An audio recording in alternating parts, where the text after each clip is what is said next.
Well, good morning, good afternoon, good evening, everybody, and welcome back to another episode of Midgard Golf and the first round of the 2024 Epic Father-Son Golf Trip out here. Well, we're kind of all over the place on this trip here, playing today in Washington, Utah, just outside of St. George. We ended up playing 3 courses down here in St. George, 2 in Mesquite, Nevada, and then another kind of nostalgic round for my pops in Bishop, California, where he grew up. And then one more short 9 holes, unfortunately, in Reno, Nevada, where I grew up. Kind of a nostalgic round for me. So a whole lot of great content coming your way.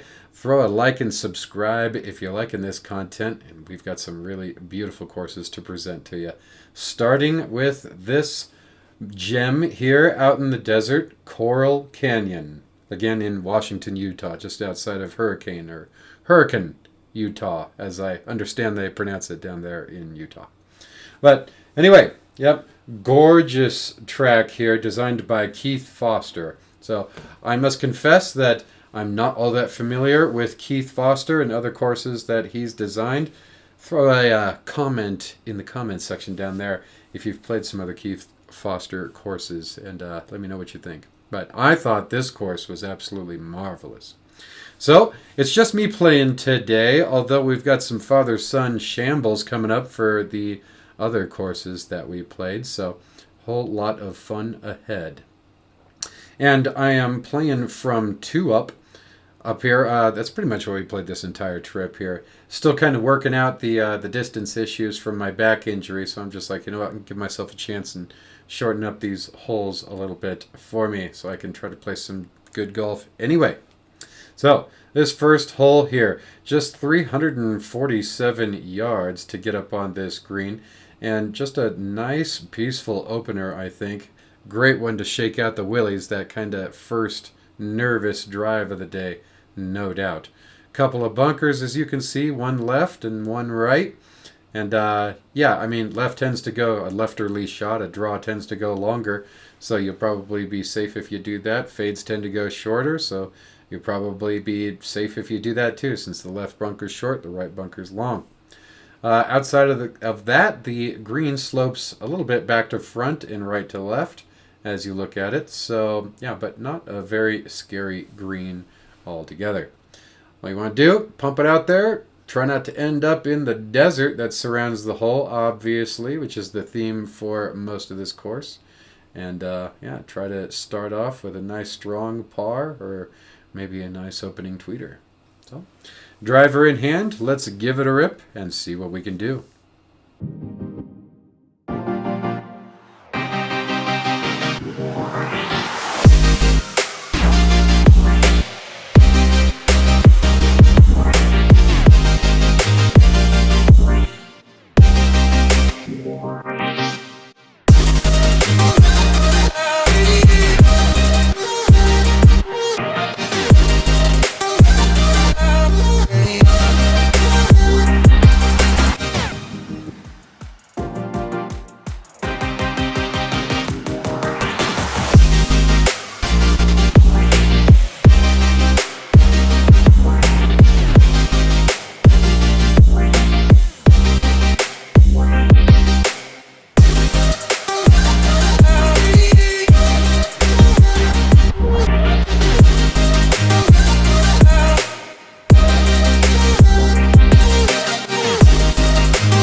All right, ladies and gents, and here we are off to the second hole. getting a par 3 right off the rip here. And actually, this 9 configuration here is pretty cool. You've got 3 par 3s, 3 par 5s, and 3 par 4s. I just love courses that are designed like that. It's like just a nice even blend of every type of hole. Where, you don't get the normal 2 par 5s and 2 par 3s. You just get 3 of each. I love it. So, anyway, this first par 3 here, I mean, pretty stock standard. It tips out at 151 yards. We're playing it at 143. So, yeah, not a whole lot of length on this hole, no matter where you're playing it from, really. And but, I mean, you start off with some forced clearance over some desert terrain, as you can clearly see. Not a big deal. And obviously you've got some sideboard support over there off to the left, but also a sand trap to trap you there. And then another larger bunker off there to the right with another steep slope. I mean, I'm pretty much just pointing out the obvious at this point. So if you miss left, then, well, yeah, you've got a chance to kind of bounce back over there towards the green. But if you're hole high, pretty much anywhere lateral to the green, then you're likely going to be in that bunker. And if you miss right, obviously you're either going to be in that bunker or down that slope. So I don't know, if I had to pick which side to miss, I'd probably say left is the better miss here, just because at least you're going to be able to see your shot as opposed to that really steep slope off to the right. But I mean, pick your poison. But it's 140 yards, so I mean, what are we doing? We're trying to stab the green, right? So, I've got the gap wedge in hand. Let's give it a rip and see what we can do.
All right, ladies and gents, and here we are heading off to the third hole. Just a 372-yard par 4 for us this day. And yeah, tipping out at 438. So if you're playing from the tips, then yeah, modestly long par 4, I'd say. And not a whole lot to worry about, save for the kind of Barranca waste sort of creek, like dry creek thing that slices the hole sort of, well, not really in half. It's not halfway down the hole, but maybe a little over half. Maybe 3/5, something like that, down the hole. But anyway, yeah, definitely that little hazard, though, is going to have to make you think, okay, exactly how you want to play this hole, because obviously you don't want to be in that. So you got to make a decision. Are you going to try to fly it, or are you going to stay short of it? So me today, I'm not really looking at going and trying to fly it, especially since the fairway really kind of narrows up once you get past that sort of waste Barranca there. So with this nice wide open fairway with 0 bunkers to worry about right in front of me, I'm just saying, all right, 347 yards. I could probably smash a 5-iron down there and put myself within like a pitching wedge range, maybe a 9-iron to get up on this green. So that's exactly what I'm going to do. And yeah, either side here you miss. If you miss hard, then you're going to be in some serious desert trouble. But apart from that, wide enough to where if you are playing the layup shot, then you're probably hitting a club that is not going to miss all that hard, and you're going to be just fine. So, 5-iron in hand, let's give it a rip and see what we can do.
All right, ladies and gents, and here we are heading off to the 4th hole and our second par 3 of the day. And kind of a long one here. 183 yards for us, which, you know, by all standards is a modestly long par 3. But, oh boy, if you're playing from the tips, you're staring down a 251-yard par 3.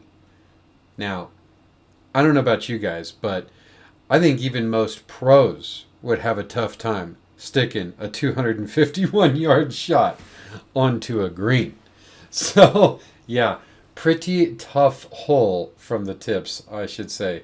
I mean, I've heard, I know there's a 300-yard par 3 out there. I forget what course that's on, but 251 yards, that's the longest I've ever seen for a par 3 in person.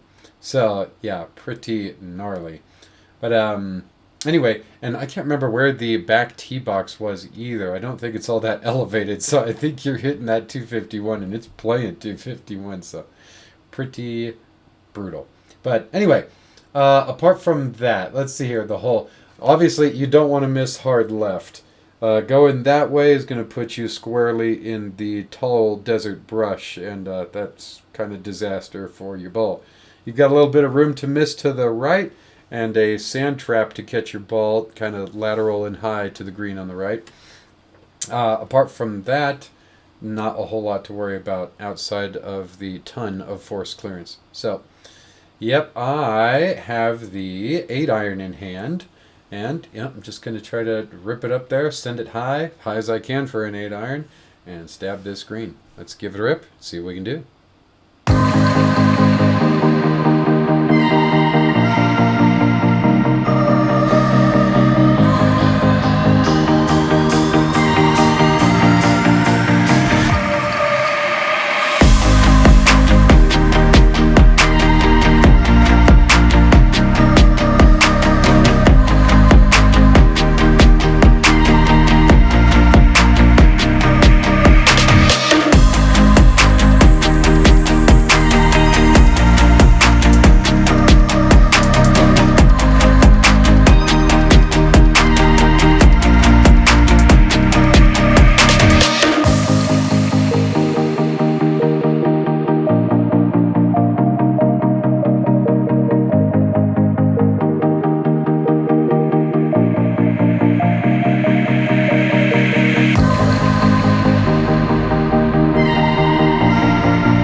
All right, ladies and gents, and here we are heading off to the fifth hole, and coincidentally, our second par 5.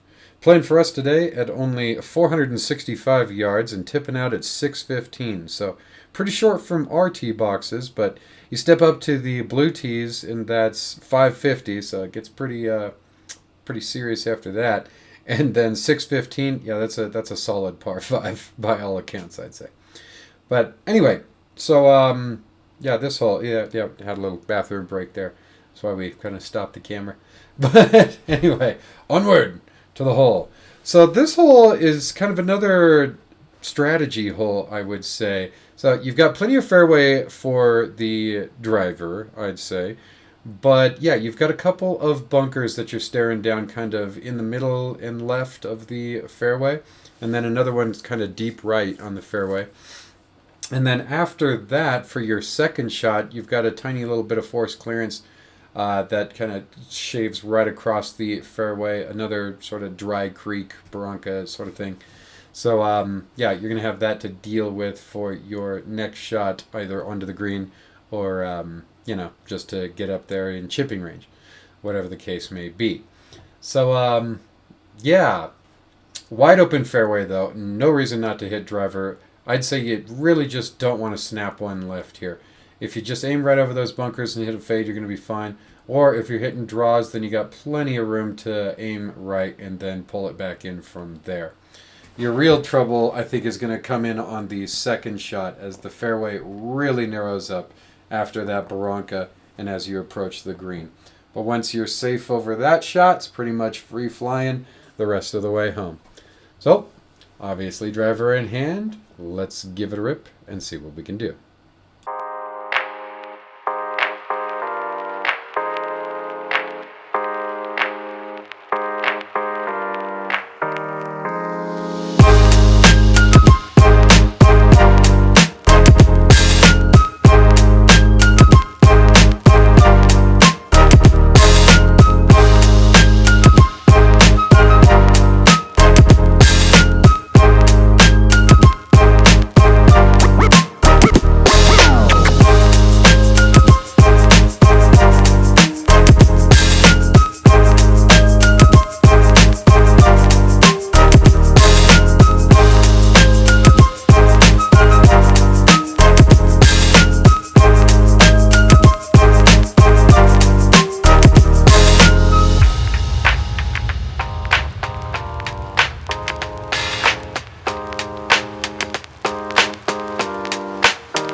All right, ladies and gents, and here we are heading off to the sixth hole.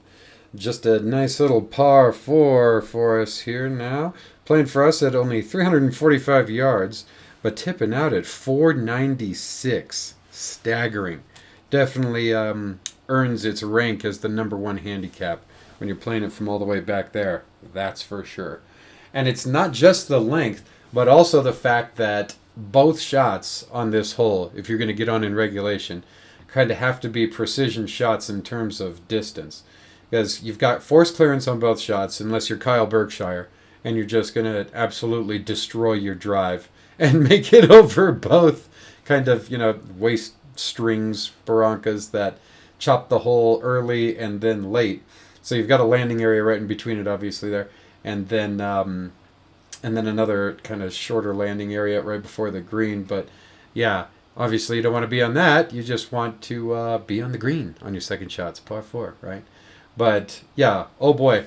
And obviously, if you kind of go to the left, then you're going to be in the desert still, even if you go dead straight.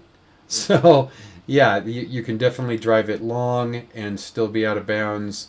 And there's just all kinds of ways that you can screw up this hole. So, be precise on this hole, strategize it well, and you're going to be A-okay.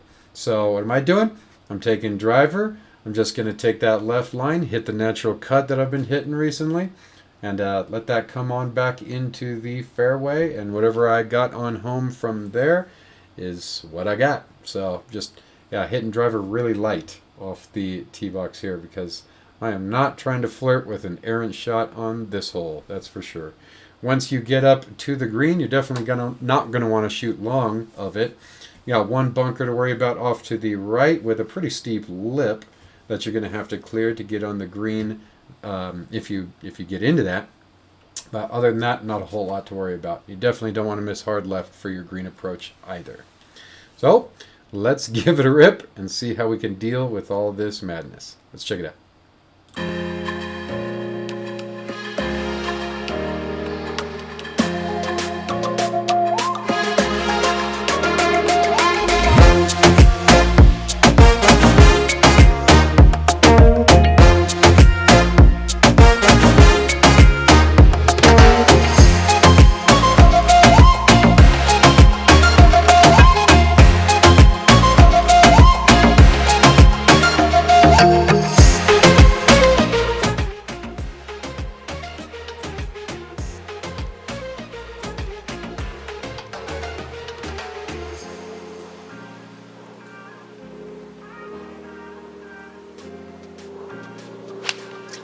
Oh yeah, baby. Get on it. Get on it. Just hit that nice. Yo! Get it!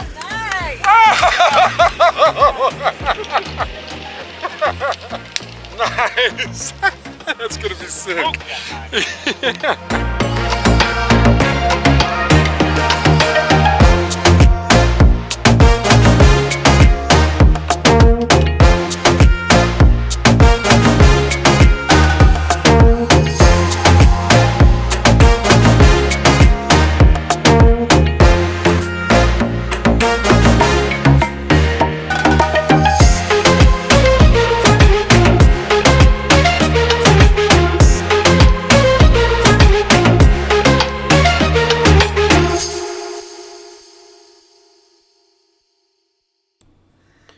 All right, ladies and gents, and here we are heading off to the 7th hole and the second par 5. Not the last par 5, the second par 5 for this front 9 here.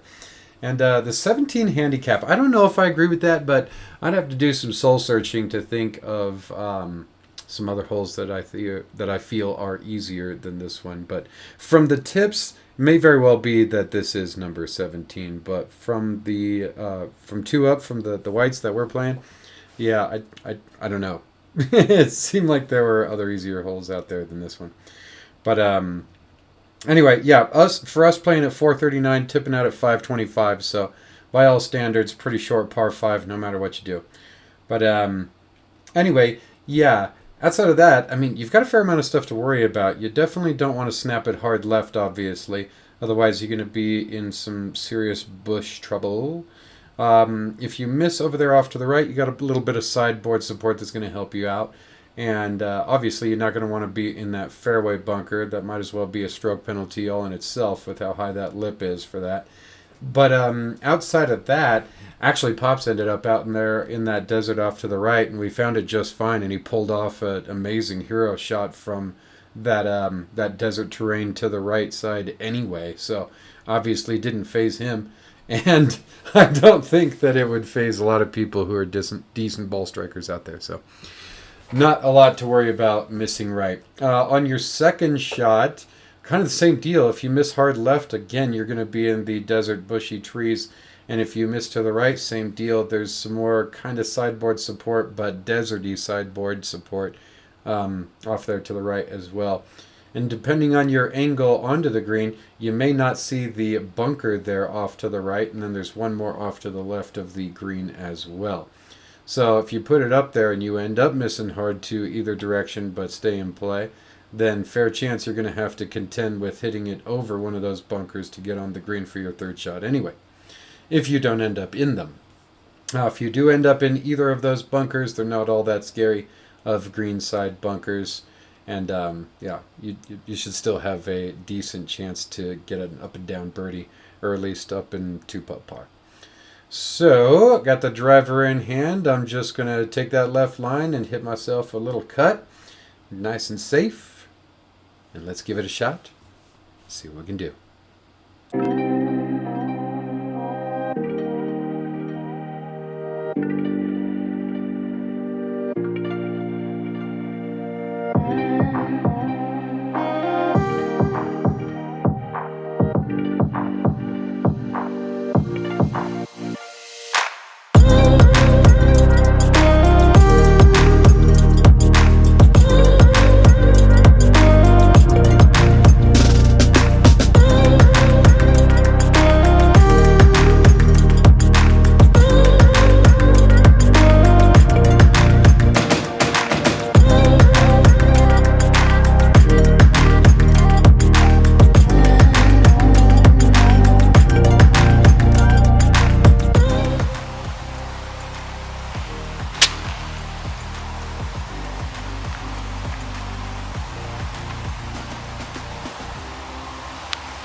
Great shot, bud. It'll be right in the middle of the green.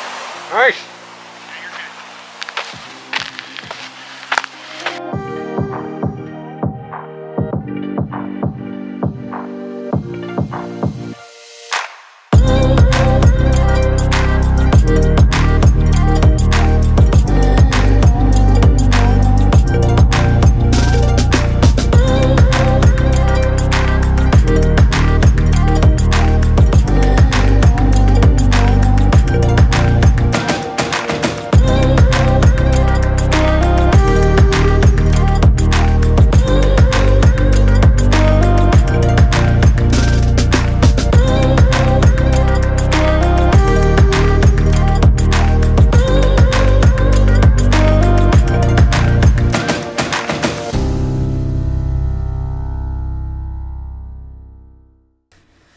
All right, ladies and gents, and here we are heading off to the 8th hole and the final par 3 of the day here. And in my opinion, one of the prettier holes on this course so far is the way that it's manicured goes. You got some neat little kind of desert shrubs right in front of you that you've got to hit over. And then off to the left, you've got some kind of tree foliage out there, some greenery. And then to the right, you've got kind of the desert terrain. It's kind of a nice ensemble of sort of the different ecosystems on this course here. And I don't know, I just think it's kind of pleasant, kind of pretty. But apart from that, the hole itself here, so you got one lone bunker to worry about off to the left, but honestly, if you get in it, then it's probably a blessing in disguise, just because if that bunker wasn't there, fair chance you might end up bouncing off into the tall trees off to the left, and that would be a gone ball. So, yeah, count yourself lucky if you happen to hit it over there and you get in that bunker. Even though, well, we probably don't want to be there, but it could have been worse if that bunker wasn't there. Off to the right, you got a little bit of sideboard support, although too far to the right, and you're going to be in the desert and hitting off of that kind of hard panty stuff. So, but pretty big green to work with here anyway. And you can miss a little bit short because it's not really forced clearance all the way. You've got some shrubbery to clear, and after that, you've actually got a fair amount of kind of, fairway length grass to play with just shy of the green. So, yeah, you've got that. However, if you smash it long on or over this green, then I think that would be the much more difficult play. So if the yardage happens to be in between numbers for you at whatever it's playing for you, us at 146 this day, tipping out at 214, pretty long, fairly long for the tips there, then I would take the shorter club and try to step on it. And if you miss short, then yeah, it is what it is. But it'll probably be a better conditioned second shot than it would have been if you tried to shave some off of a long club and ended up going long. So anyway, I've got the, what did I have in hand? I got the pitching wedge in hand. Let's try to float this bad boy up there and stab this green. Let's check it out.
All right, ladies and gents, and here we are heading off to the 9th hole and the final par 5 for this front 9 here.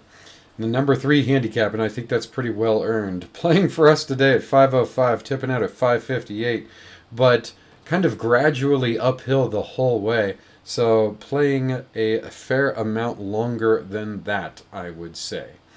And yeah, kind of a tough hole here. You've got plenty of force clearance to deal with right off the bat. And then obviously desert trouble on both sides. Worse to the left than the right. Again, I'd say. Still good news for me. However, there's kind of a scattering of strategically placed bunkers on this hole. Unlike the first hole, these bunkers are likely right where you're going to go. For whichever shape you're playing. If you're playing a fade, which tend to go shorter, then yeah, fair chance you're going to end up getting the distance to get in that bunker off to the right. If you're smashing a big old draw down the left side, or from right to left, then there's another bunker to catch your ball up there, a little deeper down. And then as you make your way up to the green, you've got another bunker to the left side of the green as well. And yeah, so far as the green is concerned itself, probably one of the more undulating greens on this course. So tough hole to finish up this front 9, that's for sure. So what am I doing? Grabbing the driver, taking that left line, hitting the cut. That's pretty much all I got in the bag right now. And but I can trust it, and no reason not to, because it's not like there's trees over there that I'm going to run into. So happy days. And then yeah, after that, we'll see how it goes. So let's give it a rip and see what we can do. And once again, thank you guys so much for joining us for another episode of Midgard Golf. Come back and join us next time for the absolutely gorgeous back 9 out here at Coral Canyon, and for all of the exceptionally beautiful desert golf that we've got coming your way in the coming months. And as always, have a great day.